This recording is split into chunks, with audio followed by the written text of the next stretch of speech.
sovereign authority, simply because we have to prove lineage. That's your blood. That's how they've walked all over us. So we're not a corporation. We are lineage. And if you can get as much as you can back, at least 3 generations, that's plenty. That's all we need. You'll see that we just need numbers. And anything that we're working with, for anyone who's listening who does any of our process, please take your data down and have it scanned electronically, read-only files onto a CD disk. And then send us the disk or email us the files off of it over. We really don't have the facilities to be able to store, nor do I want the security responsibility of everybody's personal documents and information. So your scanning them saves us all a lot of time and potentials of leakage. Now we're going to get into our history. So it's time for the history section, history lesson. Here we go, History 101. All right. What I have in front of you is about working with the trust. But before I even want to go here, I'm going to step you back a little further on stuff that we have not written yet. Okay? And we're going to go back to about 1140 AD. And those of you who have studied a great amount of time on the Templars and the Masonic realms, you will know this. Those of you who haven't, get ready, settle down. I got a good story for you. About 1140 AD, or somewhere in the early parts of the 1100s. Now, the Templars have been doing some other crusades, but they really hadn't established themselves. They went before the Roman Catholic Church in Rome, and most of these young men that presented themselves to the Pope at that time were poor second sons, or they had enough for a horse and armor and maybe a squire, but they were cousins and third sons, and they had no rights of heritage lineage under the law at that time, because remember, the firstborn got everything. The first son got everything, right? So these second ones had no hope of being in lineage unless their older brothers died. So they all went to the Pope and said, look, we want to be of service to the church. Our heart is good. We want to serve the church. So the Pope says, okay, I can find something for you to do in the service of God. Well, about that time, you also have the city of Constantine, which is now Istanbul. And this was back in Byzantine, the country of the Byzantine Empire. Now, they had a pope too. That's where the Eastern Orthodox Church comes from, was this split that happened. And their pope had the lands and territories that went around the Dead Sea and Jerusalem and all of that area. And he was being overrun at that time by the Turkish Empire. So he put in a call to the Roman Catholic Church and said, help me, I need some help. You got any free boys sitting around that want, a little guts and glory, and, they don't want any money. And so the Roman Catholic Pope, he thought to himself, well, this could be a really good way to heal the rift between the churches. So I'm going to send my Knights of Templar over there to help my friend and brother in Christ in the Byzantine Empire. So off this little band of holy knights, blessed by the Roman Pope, goes off to Byzantine Pope. He says, go down there for south and clean out that mess. They're coming up into my empire. I need control of my lands again. So off went this group of Templar knights. Off they went. And all of a sudden, in a very short period of time, became highly successful.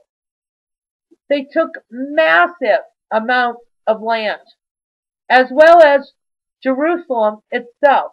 Not just Jerusalem the city, but Jerusalem the nation as it was at that time. And all of these lands that they conquered, they kept, which Really wasn't in either pope's plan at that time. But they said, we conquered, we have the bounty and the booty, and what we conquered is ours. So what they did was they created Templar states all around the area down there, including Jerusalem. Well, the two popes were a little stunned, to say the least.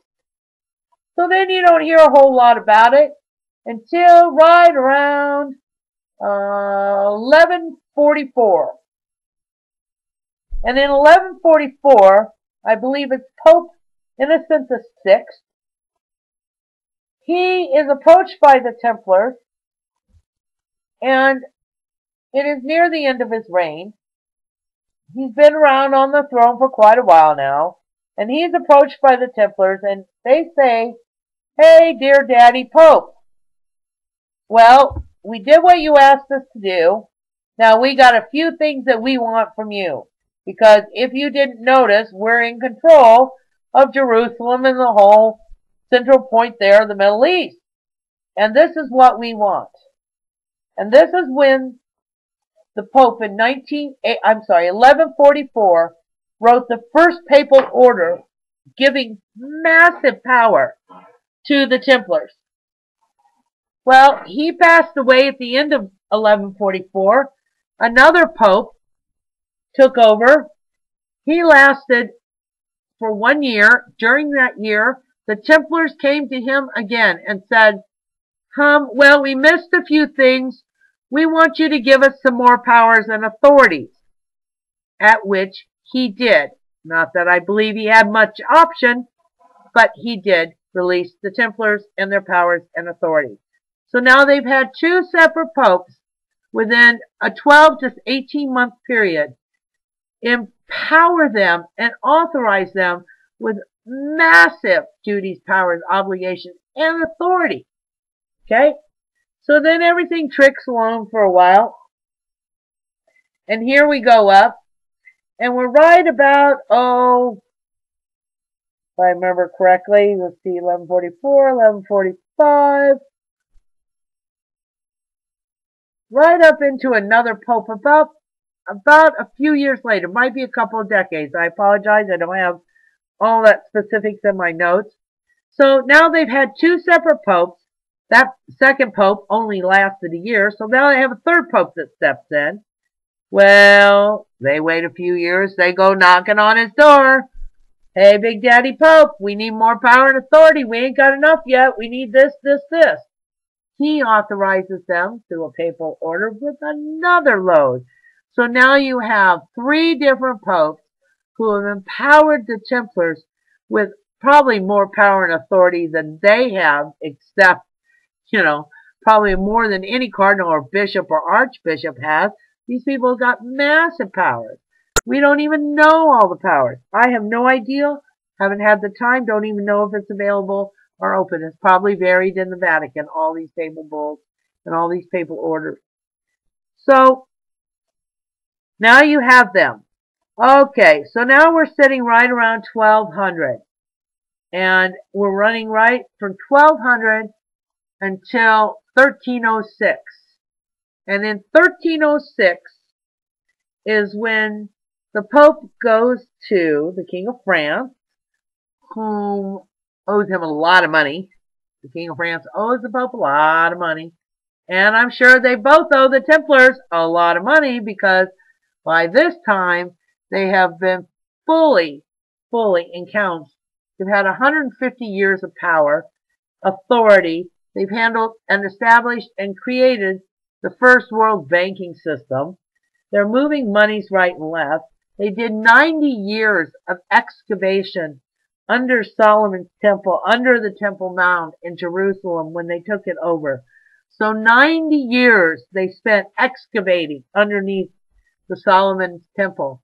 And we know that's where their boatloads and boatloads and boatloads of treasures came out. So here we have 1306, and we have a Pope. He goes to the King of France going, "Look, we got to get rid of these Templar guys. They got way too much power. We owe them way too much money. So we're going to classify them as heretics."